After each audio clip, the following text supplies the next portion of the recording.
So in this chapter, we're going more into the Toya / just Todoroki family backstory, because in the previous chapter we saw that Rei had come in at the end and said, you know, Endeavor, stop sulking. We're going to talk about our family pretty much. And with this, like I said, we're getting more insight into Toya / Dabi, more insight into Shoto, and surprisingly more insight into Rei and Endeavor's relationship. But the big surprise here is like the truth about Toya / Dabi. It didn't play out exactly how we thought it did. Like up until this point, the narrative has kind of been that like Endeavor was awful, he was abusive, which he was. But given the developments in this chapter, it seems like maybe he wasn't as bad as we thought he was, and actually Toya might have not been so innocent this whole time. But first, let's get into some of the cliff notes of this chapter, and then I'll start going over what I personally see in the panels and some of the rough translations that I got. So the title of this chapter is Mischief of Fire Part 1. So yeah, there's gonna be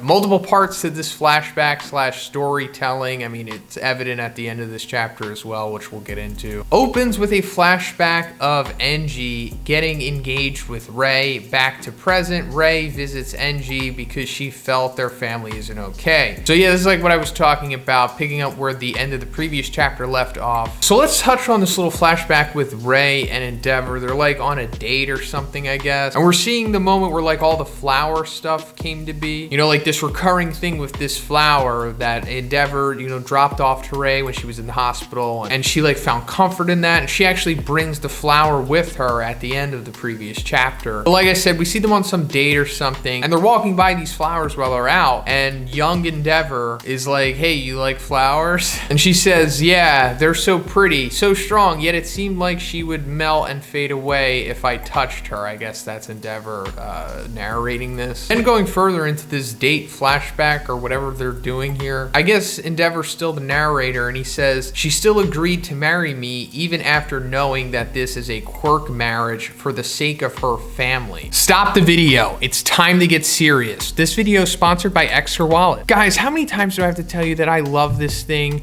Genuinely, I mean, look, it's kind of worn because I use it every single day of my life because it's amazing. It's sleek, and you hit this button and your cards pop up. 100% of the time that I do this in public, people are impressed. And that's 0% cap, despite it being anecdotal evidence. And you guys seem to love the Extra Wallet too, because the last promotion that I ran, one of you mad lads bought 10 of these things. It also comes with this solar powered tracker that connects to an app in case you happen to lose it. And there's also a Valentine's Day sale going on right now for 20% off. And I know everyone that watches this channel is a Chad, so you definitely have a significant other that you can buy this as a gift for. So if you would like your very own Extra Wallet, check out the link in the description, guys, and help your boy out. Thanks again. Now, this is interesting because, I don't know, it was kind of painted to be that, like, Endeavor forced himself on Rei. It was like, you're getting married to me, or, you know, or else, or, you know, whatever. I don't know. I'm not gonna make allegations unless we have evidence. But, I mean, it was kind of made out to be that there was, like, this aggressive thing going on. But this seems like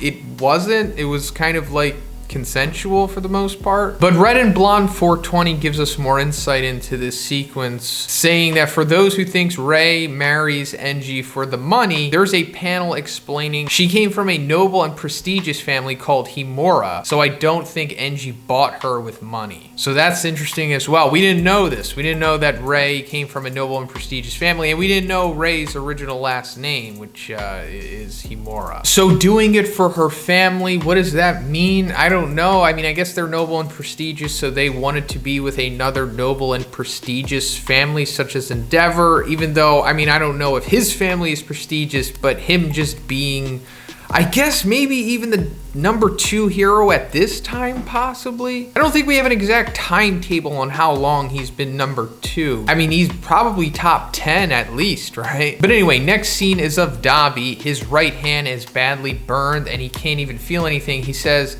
Mother, Todoroki Enji, Fuyumi, Natsuo, Shoto, watch me from the depth of hell. I guess he's referring to the sequence where we see like Dabi in real time, like laying on a couch or something, and he's like crying blood. So Dabi's still taking injuries from, going full blast. I mean, in the war, he went, prominence burn. So understandable he's gonna have some residual injuries here, but also, still completely full-blown crazy. When Toya was a kid, he did inherit Enji's feeling to surpass All Might. That's why he trained really hard and always got burn scars. So this is the kind of twist that I was talking about, where it's like, it wasn't so much forced on Toya. I mean, it kind of was, but it's like Toya willingly wanted to do this training. He willingly wanted to surpass All Might and become the successor to Endeavor. And we're gonna see it take like a dark turn. To make Toya give up on those feelings, Enji says he needs another child, and Toya will never surpass All Might. Toya kept training so his father can see him. So yeah, this is where like the change starts to happen, I guess, in Toya, when he starts to become unhinged even as a child. See like a panel of like Toya like still wanting to train hard, and Endeavor's like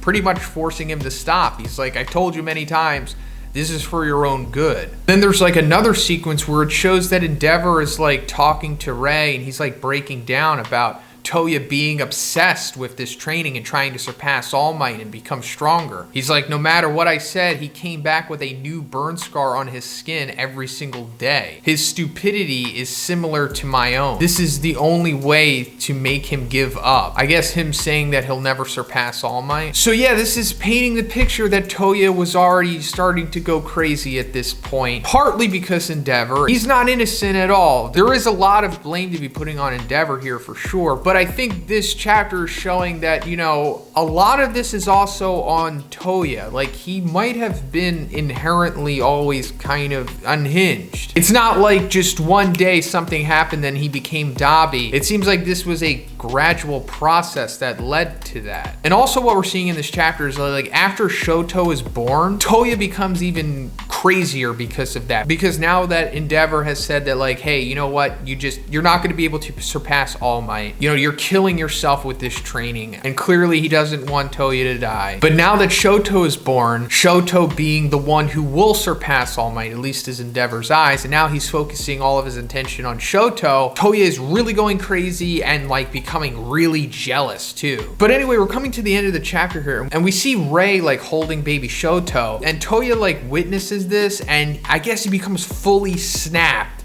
And he straight up like ignites his quirk and starts to go attacking like baby Shoto in Ray's arm. And the chapter ends with the line, the past becomes clear. Next chapter, the family is. But like I said, this is totally showing that, Dabi / young Toya is not innocent. And actually this kind of redeems Endeavor even more. But yeah, that's pretty much it for this one. Let me know what you think about this chapter in the comments. When the translations come out, I'll make a full review on it. But if you liked the video, please give it a like and please subscribe if you haven't already. Have a great day, and I'll see you in the next one.